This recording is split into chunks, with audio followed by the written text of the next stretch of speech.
With a person like Nina Simone, where, she was the neighbor of Malcolm X. Their kids grew up like sisters. And when you think about an album in 1968, 1969, like High Priestess of Soul, where I would be thinking that this person has been so jaded by what has happened, by her friend being murdered, by his children being left fatherless, by all of that, and yet she's able to sing songs like Come Ye, where it's like, come ye who would have peace, come ye. And it's this haunting melody where she's kind of trying to bring people in who want to come for redemption. At the same time, she sings on that same album, take me to the water, take me to the water, take me to the water to be baptized. And she says, none but the righteous, none but the righteous, none but the righteous shall see God. So that you see this continuum that these musicians and artists have, where they don't just sing about hope like la-di-da-di-da-di, like I'm just out here singing about hope. It's grounded in what's going on. The staple singers who come from who once again coming from a church background where they were established gospel artists, not just somebody who sang in the church, but an established gospel group. And then they sing this song called We the People. And then they say, got to make the world go round, got to make the world now. And they say, you may have the black blood or you may have the white blood, but we're all living on blood.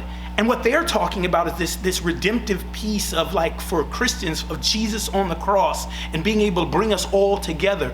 And that notion, no matter what's going on, they're still continuing to push out this masterful message of hope and peace. People don't think about this, but Run DMC, who Hall of Fame inductee, Run DMC, one of the most important groups of rock, of hip hop, of popular music.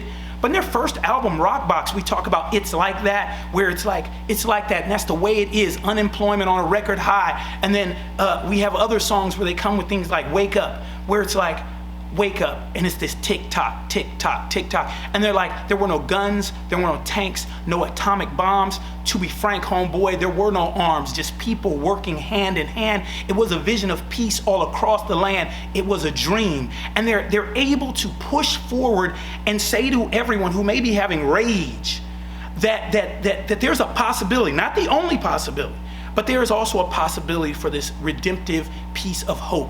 Kendrick Lamar, when he's like, because everything is going to be all right.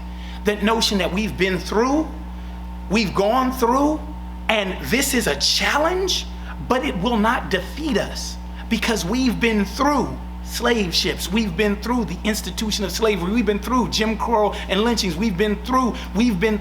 So whether it's George Floyd, Breonna Taylor, Sandra Bland, Ahmaud Arbery, Tamir Rice, the list goes on and on. That sense of resilience and the call to act and to use the platform when it's called upon is important and representative of this exhibit.